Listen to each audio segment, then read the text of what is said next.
So this is a tutorial on how to set up a geyser. As you can see here, everything is already set up. First of all, you need your water mains isolation valve or tap. Then that will feed through to a pressure reducing valve, that thing. If you notice, it's got a little stopcock on it also. At the bottom tells you the pressure that it's reducing down to.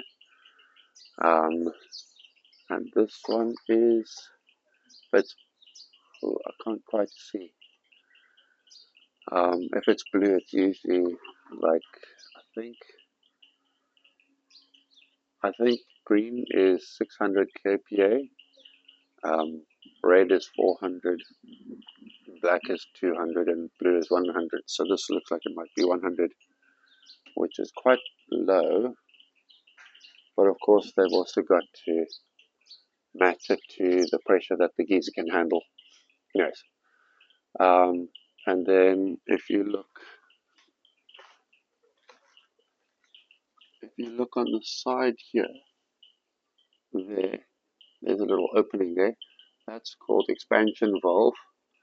So that the idea is for basically if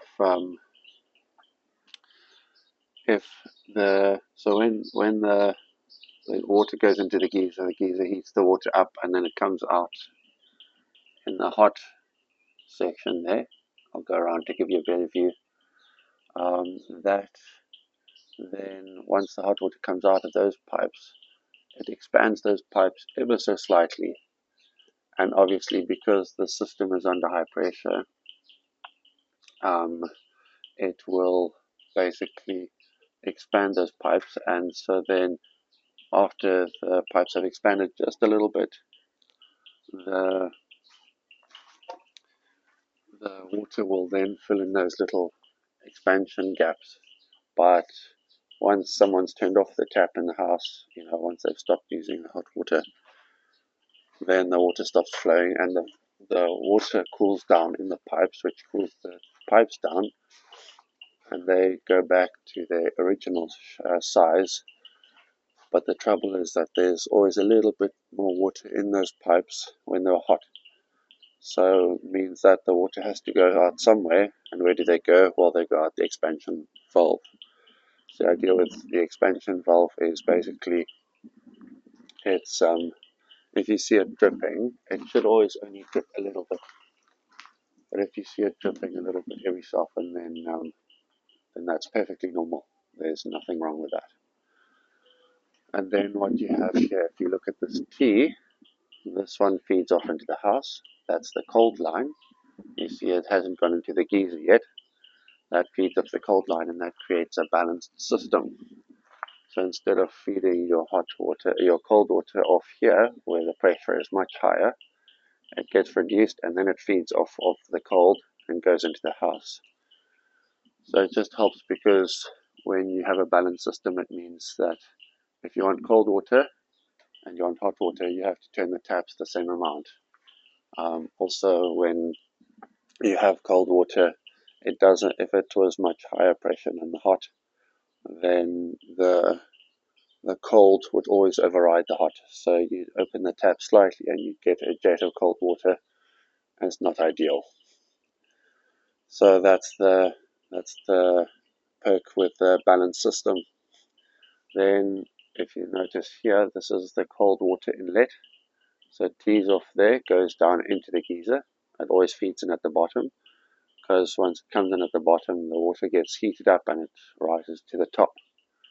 I'll show you more about that on the other side. But if you look at the top there, that's called a vacuum breaker. And basically the idea with that is if your main supply, for whatever reason, gets cut off, maybe whoever it is, the council, are doing something on the mains line, you don't get your cold water supply in, but you have your hot water still in the geyser.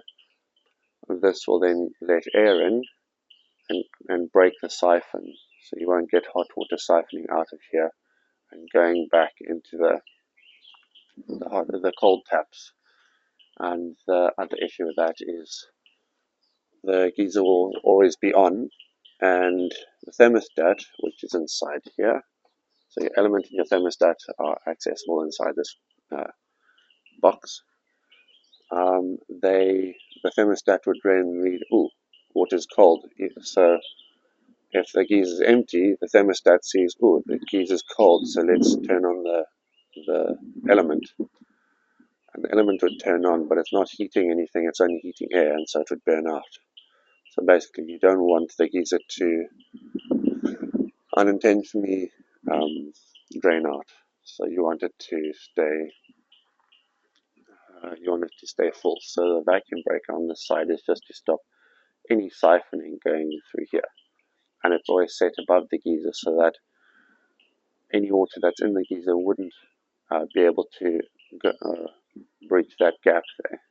So if it is below here, then the siphon could happen because the water supply is higher than the outlet point there.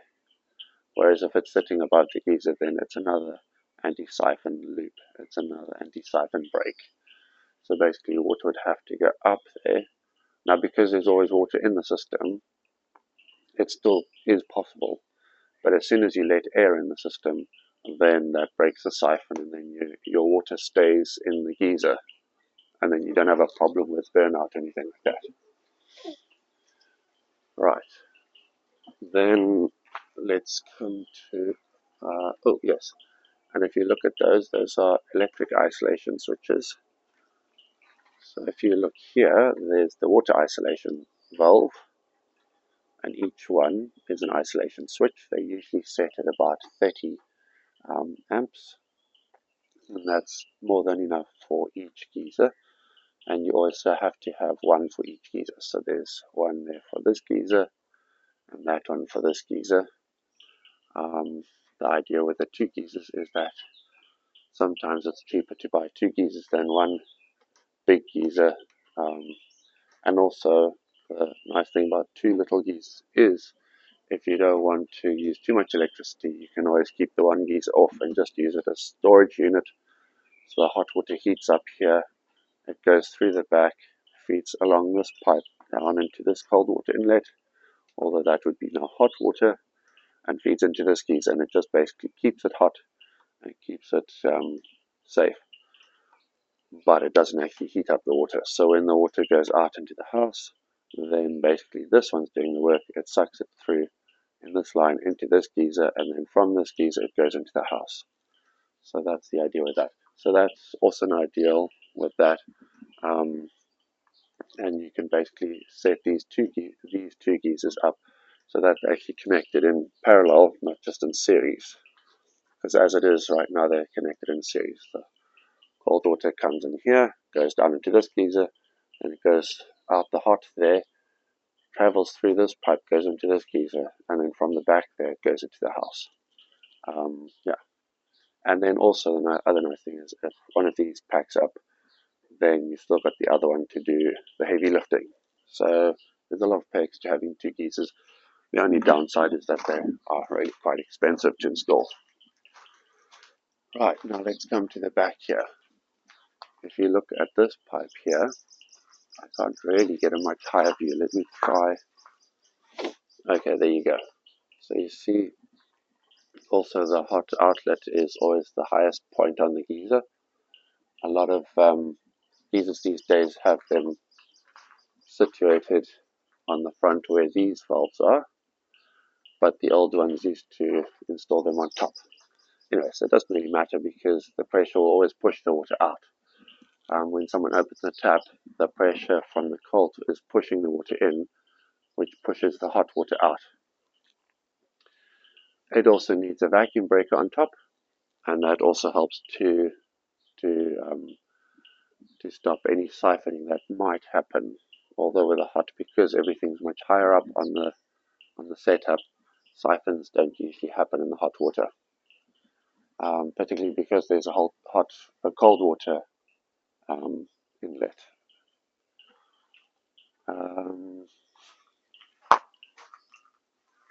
Yeah. So you see this is the first geyser where the water comes in. Then if you look across there, you can see that pipe going across and that's the same pipe that runs along here and feeds into this cold water inlet, but technically it is hot water that's going in there, but it is designed for the cold water inlet. And then there's another anti-siphon loop there, vacuum breaker, and then the water goes in there and comes out there. And then if you notice, there's another vacuum breaker up top there, right up top. And then here's your hot water outlet. And that's your pipe that feeds into the house. This white one here. So the other one at the back is a cold water inlet into the house. This one is the hot water inlet into the house. That's basically so there's quite a lot of network of pipes right there. Then lastly, this valve here, that's called the safety valve. The safety valve is basically there in case of if there's any water that gets into the system, into the geyser, then basically what tends to happen is air heats up faster than water. So if you have air in the system, also air expands faster than water. So if you have a pocket of air inside the system, it gets really hot and it builds up and it becomes steam. But the trouble is that because it expands faster and it heats up faster, it creates a massive air pocket inside the geyser and either will push the water out or whatever. But it slowly builds to a pressure which the geyser can't handle. And if left on its own, it would actually explode, or at least burst the geyser. So this valve is designed to release steam at anything from, I think, 20 or 15 bars or kPa and higher. So there's a little like a switch inside which first of all detects the heat, and then once the steam is too strong, it basically pops this cap open inside. There's not much you can see from here, but inside there's a cap that pops open, which is normally shut, and it doesn't open to any pressure less than, I think, about 20 kPa. So something very strong, and so the steam pushes on it and it pops it open, and then all that steam gets let out. But the advantage of it being on top is that it means the air will get out first, because air always sits on top above water. So the air gets blasted out first, and by the time all that steam is released, then it shuts closed, the water can take its place, and then you're good to go. And that geyser then basically solved its own problem. So that is fantastic. And then this wiring on top, that's all just to do with earthing the electrical side. Basically, because these pipes do go down to the ground, although in this case it's plastic, but usually what happens is in systems, the wires or the pipes will go down to the ground. They basically earth them by connecting the cables to the pipe, just attaching it to the pipe, either through that setup there with this rather spindly copper, what's that called, the brace, I'm not sure, strip. So that basically, so if you happen to have a faulty wire, the electricity, instead of sitting in this electric box, would then go straight to the copper and down into the ground. And then if you're trying to fix it, if you're trying to sort it out, you're not constantly getting shocked. That's the idea with that. And I wish I could open this up to show you about the inside of the geyser, but I'll do that in another video. Cool, but that's basically the setup for a geyser. If the geysers are installed inside the roof, then the geysers need what's called a drip tray.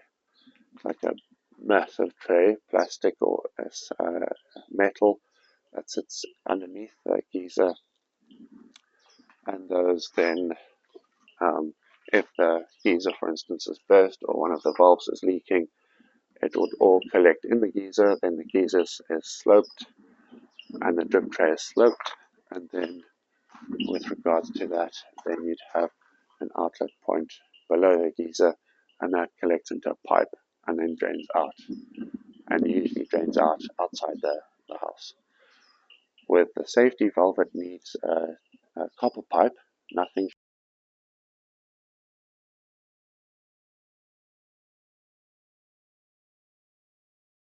And so then you create yourself a safety hazard. So the copper pipe is here.